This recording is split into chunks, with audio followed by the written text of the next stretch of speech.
हिंदू धर्म की शुरुआत शिव से होती है, लेकिन ये शिव कौन है? शिव भगवान है जिन्होंने हमें बनाया। तो फिर उन्हें किसने बनाया, अर्थात शिव को किसने पैदा किया? इन सब का जवाब भी हमें हमारे ग्रंथों में मिलता है। एक बार एक संत ने शिव से पूछा कि आपके पिता कौन है? तो शिव ने कहा कि ब्रह्मा मेरे पिता हैं। संत ने फिर पूछा कि आपके दादा कौन हैं? तो शिव ने उत्तर दिया कि विष्णु मेरे दादा हैं।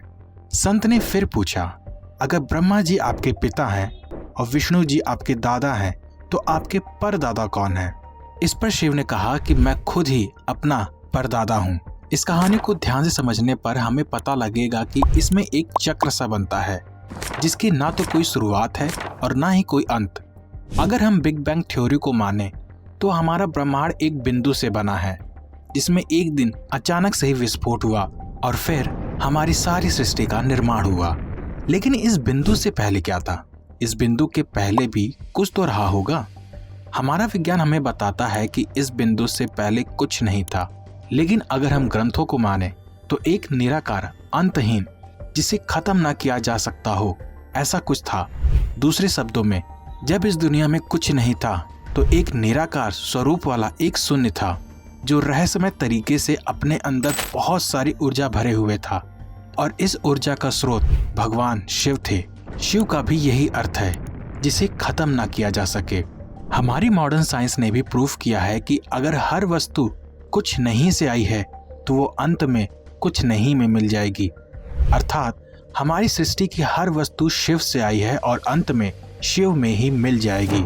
शिव पूरे ब्रह्मांड में है, जिनका कोई अंत नहीं है। दूसरे शब्दों में, ये पूरा ब्रह्मांड शिव ही है। भगवान शिव अपने आप में बहुत रहस्यमय हैं। इन्हें हम भगवान शंकर, शिव, भोलेनाथ, महादेव, नीलकंठ और भी बहुत से नामों से जानते हैं।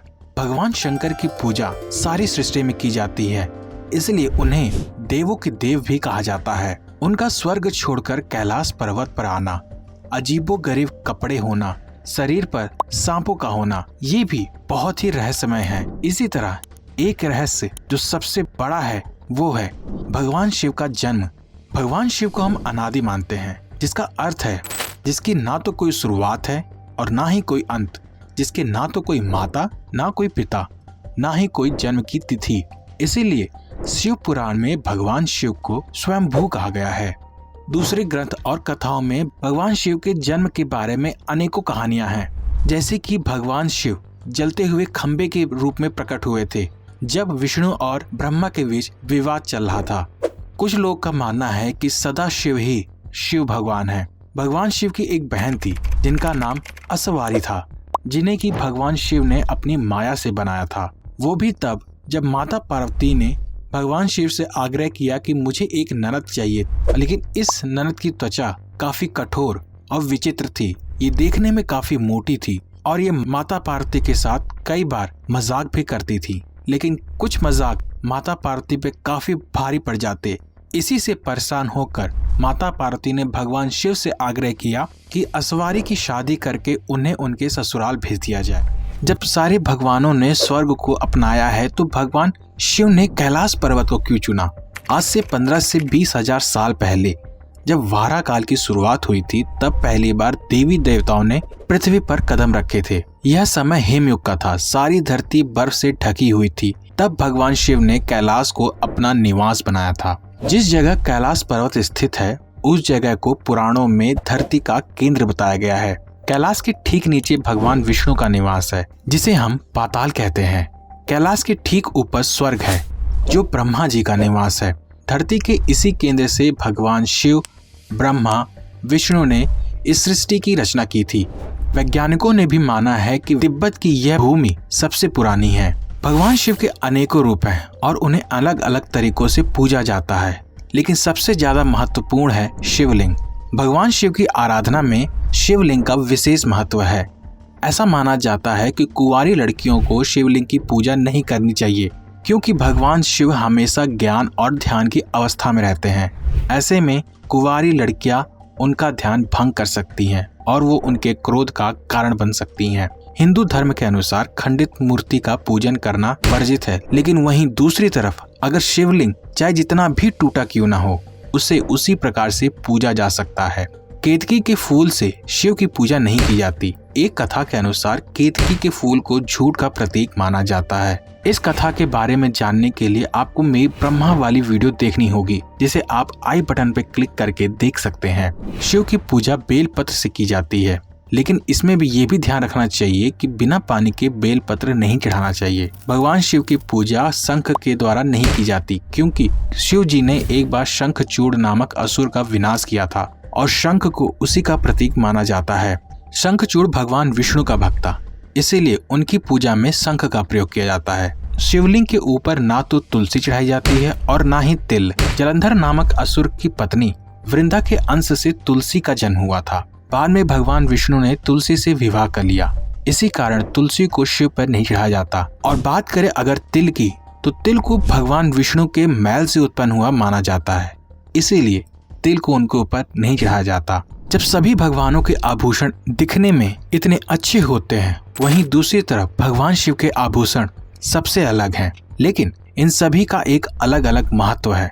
शिव के गले में विराजमान सर्प वास्तव में नागों के दूसरे राजा वासुकी जी हैं, जिनका प्रयोग समुद्र मंथन में किया गया था।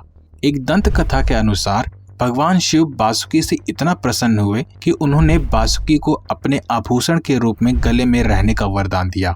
शिव पुराण के अनुसार एक बार राजा दक्ष ने चंद्रमा को नष्ट करने का श्राप दिया। तब चंद्रमा ने उस श्राप से बचने के लिए शिव की तपस्या की और तपस्या से प्रसन्न होकर भगवान शिव ने उनकी रक्षा करते हुए चंद्रमा को अपनी जटाओं में रख लिया। इसी तरह गंगा भी भगवान शिव के जटाओं से ही प्रभावित होती है। शिव जी का डमरू उन्हीं के साथ प्रकट हुआ माना जाता है। प्रारंभ में जब देवी सरस्वती प्रकट हुई तो उन्होंने अपनी वीणा से ध्वनि को जन्म दिया, लेकिन उनकी ध्वनि में ना तो संगीत था और ना ही सुर।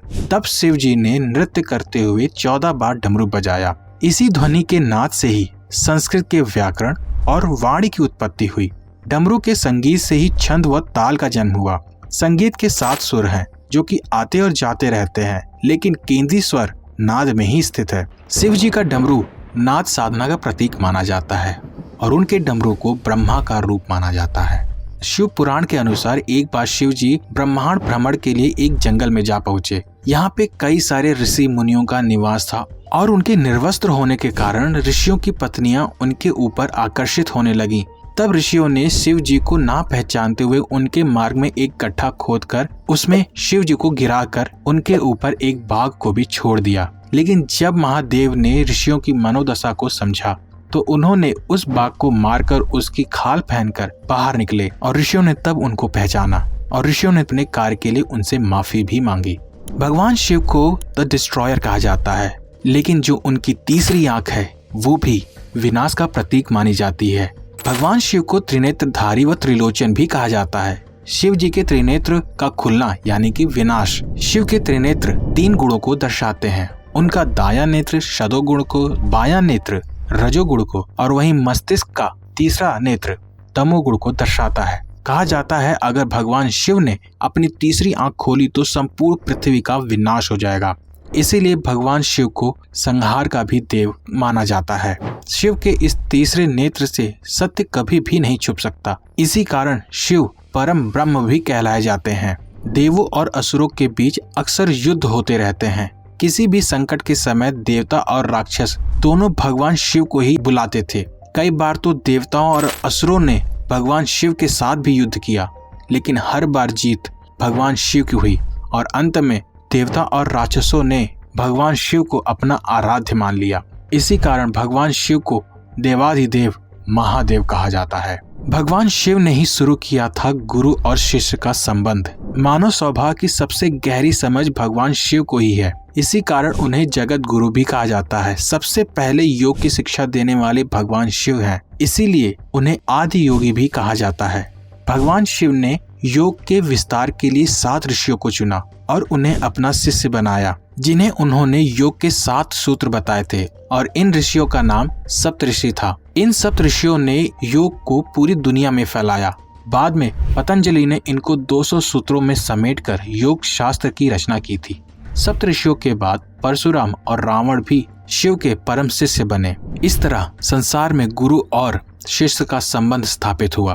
भगवान शिव के पास कई सारे अस्त्र हैं, लेकिन वो हमेशा त्रिशूल को ही अपने पास क्यों रखते हैं? भगवान शिव के पास हमेशा से ही बहुत सारे अस्त्र थे, लेकिन उन्होंने समय समय पर अपने शस्त्रों को देवताओं में बांट दिया और अपने पास सिर्फ त्रिशूल को जगह दी। शिव जी के पास धनुष और चक्र भी थे, जिनका आविष्कार उन्होंने स्वयं ही किया था।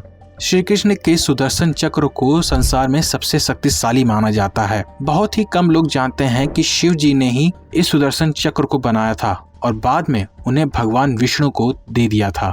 भगवान विष्णु को सुदर्शन चक्र क्यों दिया गया, इसके बारे में ज्यादा जानने के लिए आप मेरी विष्णु वाली वीडियो को देख सकते हैं। बाद में यह सुदर्शन चक्र माता पार्वती को मिला, फिर उन्होंने परशुराम को दे दिया। अंत में परशुराम ने जाकर यह सुदर्शन चक्र श्री कृष्ण को वापस कर दिया और आज तक उन्हीं के पास है। शिव जी ने अपने पास सिर्फ त्रिशूल को ही रखा, जो कि सृष्टि के आरंभ में ब्रह्मनाद के समय ही प्रकट हुआ था। भगवान शिव जी का त्रिशूल रज, तम और सद्गुणों के साथ प्रकट हुआ, जो कि सृष्टि के संतुलन में उनकी सहायता करता है। भगवान शिव जी का नाम अपने आप में एक महाशक्ति है और शिव जी का मंत्र ओम नमः शिवाय एक महामंत्र माना जाता है, क्योंकि इसमें 5 मंत्रों का समावेश होता है, जिसे जपने और सुनने मात्र से ही संपूर्ण तंत्र शुद्ध हो जाता है। अगर आप भी महादेव को मानते हैं तो कमेंट में ओम नमः शिवाय जरूर लिखें। मिलते हैं आपसे नेक्स्ट वीडियो में। धन्यवाद।